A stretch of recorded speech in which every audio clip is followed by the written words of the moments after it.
दिल्ली की जनता को बहुत बहुत बधाई हो। दिल्ली की जनता को एक महिला मुख्यमंत्री मिली है, लेकिन तमाम लोग कह रहे हैं कि गालीबाज महिला मुख्यमंत्री देश की राजधानी दिल्ली को मिली है। जिस तरीके से देश की राजधानी में आज रेखा गुप्ता ने मुख्यमंत्री पद के लिए शपथ ली, वैसे ही उनकी ट्रोलिंग होना शुरू हो गई। आखिर क्यों हो रही है उनकी ट्रोलिंग, क्या वजह है, विस्तार से पूरी खबर बताएंगे। लेकिन सोचिए, भाजपा का जो चाल चरित्र और चेहरा था, उसकी कथनी और करनी में जमीन आसमान का फर्क है। नमस्कार, मैं निधि रतन और आप देख रहे हैं नेशनल दस्तक। ये तस्वीर को देखिए, ये है दिल्ली की मुख्यमंत्री रेखा गुप्ता। इनके पुराने ट्वीट्स को इस तरीके से खंगाला जा रहा है मानो इनकी कुंडली को निकालने का काम किया जा रहा हो। सोचिए, इनकी भाषा पे जब आप बात करेंगे, इनकी भाषा पर जब गौर करेंगे, तो आप शायद पहचानने में आप चूक कर जाएं कि रमेश विधूड़ी बोल रहा है कि रेखा गुप्ता बोल रही हैं। सोचिए, दोनों की अभद्र भाषाओं को लेके भाजपा में किस तरीके से नाम रोशन करने का काम किया, ये तो जग जाहिर है।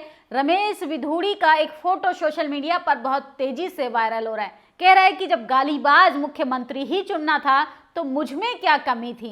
किस तरीके से रमेश विधूड़ी ने संसद के अंदर एक मुस्लिम सांसद को अपमानित किया था, उनके लिए अभद्र भाषा का इस्तेमाल किया था, और जबकि उनको चुनावी रेस में स्टार कैंडिडेट के रूप में बीजेपी ने आगे कर दिया। लेकिन अब बात आई है दिल्ली की मुख्यमंत्री रेखा गुप्ता पर, तो सोचिए, उनके पुराने ट्वीट्स को खंगाला जा रहा है, क्योंकि कहा जा रहा है कि ये दिल्ली की महिला मुख्यमंत्री भले ही हो, लेकिन भाजपा की गालीबाज महिला मुख्यमंत्री भी ये पहली होंगी। किस तरीके से भाजपा के लोग जो ज्यादा गाली देगा उसको उतना ही पद देकर सम्मानित किया जाता है। सोचिए, ये कुछ ट्वीट्स हैं उनके जो सोशल मीडिया पर वायरल हो रहे हैं। किस तरीके से उन्होंने देश की राजधानी दिल्ली के पूर्व मुख्यमंत्री अरविंद केजरीवाल के लिए अभद्र भाषा का इस्तेमाल किया था। और सोचिए, एक महिला होकर ऐसे शब्दों का चयन करना, वो भी केजरीवाल की माताजी के लिए, मुझे लगता है ये तमाम महिलाओं के लिए कलंक जैसा साबित होने जा रहा है। केजरीवाल अपना जन्मदिन कभी नहीं मनाते। उन्होंने अपनी मां से घटना का वीडियो मांगा था, जिससे वो नहीं दे सकी। सोचिए, उनकी माताजी के लिए इस तरीके के शब्दों का इस्तेमाल किया जा रहा है। तमाम लोग तो ये तक लिख रहे हैं सोशल मीडिया पर कि इलाहाबादिया में और रेखा गुप्ता में कोई भी अंतर नहीं है, क्योंकि राजनीति में भी आने के लिए आपको डार्क कॉमेडी करनी पड़ेगी, अश्लील शब्दों का चयन अच्छे से आना चाहिए, और जितना बड़ा गालीबाज नेता उतना बड़ा पद आपको भाजपा सरकार देगी। क्योंकि बीजेपी के तमाम नेताओं की बात करें तो उसमें महिला सम्मान किस तरीके से खोखला होता हुआ दिखाई देता है, ये तो जग जाहिर है। देश के प्रधानमंत्री तमाम चुनावी रैलियों के दौरान कैसे महिलाओं को डराने का काम करते हैं, महिलाओं को अपमानित करने का काम करते हैं। वेस्ट बंगाल का चुनाव आ दे, दीदी ओ दीदी करके देश के प्रधानमंत्री खुले मन से ममता बनर्जी के लिए ऐसे शब्दों का इस्तेमाल कर रहे थे। और वहीं लोकसभा चुनाव की बात करें तो देश के प्रधानमंत्री ने कहा था वो आपकी रोटी ले जाएंगे, बेटी ले जाएंगे। अरे, आप देश के सर्वोच्च पद पर बैठे हैं महाराज। इस तरीके से जब आप मैसेज देंगे देश की जनता को, महिलाओं को, तो महिलाएं अपने आप को महफूज कर पाएंगी। और अब देश की राजधानी दिल्ली को रेखा गुप्ता जो है मुख्यमंत्री के रूप में भाजपा सरकार ने उनको आगे कर दिया है। अब वो देश की राजधानी की बागडोर संभालेंगी।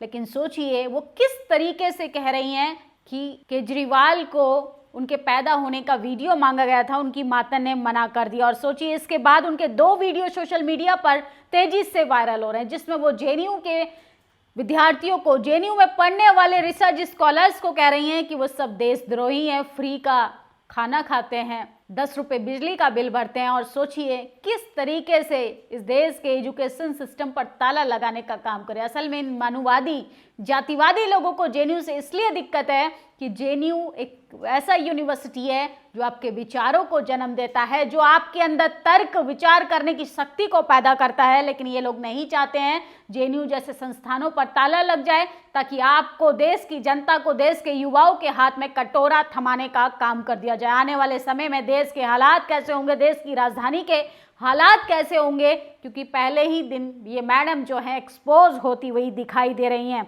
11 दिन लगाकर बीजेपी आरएसएस ने दिल्ली के लिए नगीना ढूंढा है रेखा गुप्ता। और सोचिए, फीस बढ़ने पर विरोध करते हो देशद्रोही, जेएनयू को तुरंत बंद कर देना चाहिए। उनका यह बयान खुद ही सुनिए। चल फ्री का खाते हैं वहां पे 10 रुपए, मात्र 10 रुपए महीने की फीस में वो लोग वहां पे हॉस्टल में रहते हैं, वर्षों पड़े रहते हैं। पीएचडी के नाम पे 50-50 साल के वो आदमी वहां पे रह करके कि हम स्टूडेंट हैं और वहां पे रह रहे हैं।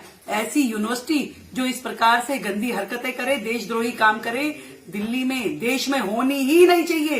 तुरंत प्रभाव से इसे बंद कर देना चाहिए ऐसे लोगों को कि जेएनयू को हमारे देश में होना ही नहीं चाहिए। तो सुना आपने, सोचिए किस तरीके से छात्रों के लिए इनके मन में कोई दया नहीं है, कोई मानवता नहीं है, कोई करुणा नहीं है। एक महिला होने के नाते ऐसे शब्दों का चयन करना और कह रही है सरेआम कि सस्ती चीजें क्यों मिल रही हैं, सस्ती बिजली क्यों मिल रही है, हॉस्टल का किराया कम क्यों है। तो ऐसे छात्रों को ये देशद्रोही बताने का काम कर रही हैं। और दूसरी तस्वीर देखिए, ये दिल्ली नगर निगम की है। मैडम जो हैं वो चुनाव हारने के बाद सदन में कैसे तोड़ फोड़ कर रही थी, लेकिन भाजपा सरकार है भाई, भाजपा सरकार जितना ज़्यादा गाली दोगे उतना बड़ा सम्मान करेगी, आपका एक अच्छे पद पे भी पहुंचाने का काम करेगी। पढ़ी लिखे नेता ना इस देश की जनता को चाहिए और न इस देश की जनता को अपने भविष्य की कोई चिंता है। साले फ्री का खाते हैं, 10 रुपए देकर हॉस्टल में रहते हैं, 50 साल तक पीएचडी के नाम पे पड़े रहते हैं, 1 लाख का मोबाइल रखते हैं, 8,000 के जूते पहनते हैं, 300 रुपये हॉस्टल की फीस बढ़ने पे आंदोलन करते हैं। ये सारे देशद्रोही हैं, जेएनयू को तत्काल बंद कर देना चाहिए। तो सोचिए, top university Jawaharlal Nehru university के बारे में इस तरीके से मैडम का परसेप्शन है कि बंद कर देना चाहिए। भाजपा सरकार है, मैडम को कोहिनूर हीरा की तरह देश की राजधानी को समर्पित किया है। तो अब तो देश की जनता जाने, दिल्ली की जनता जाने। केजरीवाल अपना जन्मदिन नहीं मनाते हैं, वो अपनी माँ से घटना का वीडियो मांगे जो नहीं दे सकते। तो ये इनके कुछ वीडियो सोशल मीडिया पर ट्वीट्स हैं जो सबसे ज़्यादा वायरल हो रहे हैं। और मैडम ने एक ट्वीट में कहा था, केजरीवाल तेरे बाप की दिल्ली नहीं है, तू यहाँ मुख्यमंत्री बनकर बकवास कर रहा है। दिल्ली की जनता और जनता ही तुझे तेरी माँ की कोख में वापस भिजवाएगी, कमीना कहीं का। सोचिए, ये मुख्यमंत्री बनी है देश की राजधानी की, और इनकी भाषा जब आप देखेंगे तो आपको खुद पर लगेगा।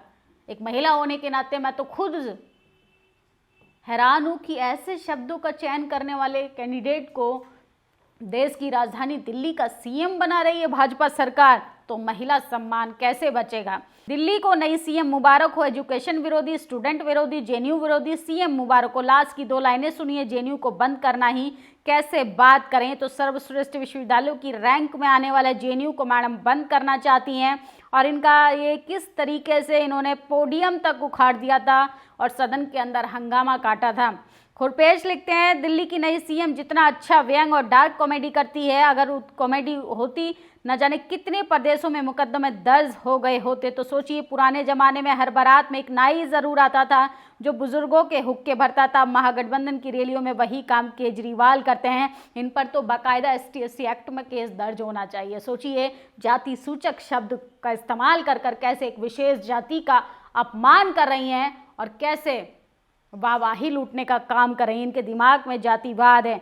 तो तमाम लोग कह रहे हैं ये तो डार्क कॉमेडी में इलाहाबादिया की भी सीनियर निकली, इनसे सीखना चाहिए। तो सोचिए, इनके जो पोस्ट हैं वो खंगाले जा रहे हैं। तमाम इनके लोग कह रहे हैं कि गालीबाज सीएम भाजपा ने दी है। रमेश बिधूड़ी का एक फ़ोटो वायरल हो रहा है जिसमें लिखा है कि अब गाली वाला ही बनाना था तो मुझ में क्या बुराई थी। तो सोशल मीडिया पर इनकी फिरकी भी ली जा रही है। लेकिन आप अंदाज़ा लगाइए, सवर्ण महिलाएं गाली देकर भी सत्ता में जा सकती हैं। बहुजन महिलाओं की तो भागीदारी ही इतनी कमज़ोर है कि अभी कॉलेज यूनिवर्सिटी भी नहीं पहुंचने दिया जा रहा। राजनीतिक रूप से कैसे मजबूत होने देंगे। भले ही महिला मुख्यमंत्री देश की राजधानी को मिल गई हो, लेकिन बहुजन महिलाएं कब राजनीतिक रूप से मजबूत बन पाएंगी। जब तक रिजर्वेशन के आधार पर सबको बराबर की हिस्सेदारी नहीं मिलेगी, सबको बराबर का मौका नहीं मिलेगा, तब तक रेखा गुप्ता जैसे लोग, गालीबाज नेता मुख्यमंत्री के पद पर आते रहेंगे और देश की जनता के खिलाफ लगातार फरमान जारी करते रहेंगे। इनको जेएनयू से दिक्कत है, छात्रों से दिक्कत है, छात्रों के विरोध प्रदर्शन से दिक्कत है, इनको विपक्ष के नेताओं से दिक्कत है, इनको हर चीज़ से दिक्कत है। बाकी देश की राजधानी दिल्ली के तमाम निवासियों को दिल्ली की नई मुख्यमंत्री बनने की हार्दिक शुभकामनाएं। और सोचिए, भाजपा का चाल चरित्र कैसा है। जितनी ज़्यादा गाली दोगे आपको उतने ही बड़े सम्मानीय पद पर भेजा जाएगा। आप इस देश की सीएम तक बन सकते हैं। आपकी क्या राय है इस खबर पर? अपनी राय जरूर दें। शुक्रिया। नेशनल दस्तक की आपसे गुजारिश है कि अगर इसको बचाना चाहते हैं तो नेशनल दस्तक को सब्सक्राइब करने के लिए रेड कलर के सब्सक्राइब बटन को दबाएं, फिर बेल आइकन की घंटी दबाएं। नेशनल दस्तक को बचाने के लिए बहुत जरूरी है कि हर खबर को शेयर करें, लाइक करें, कमेंट जरूर करें।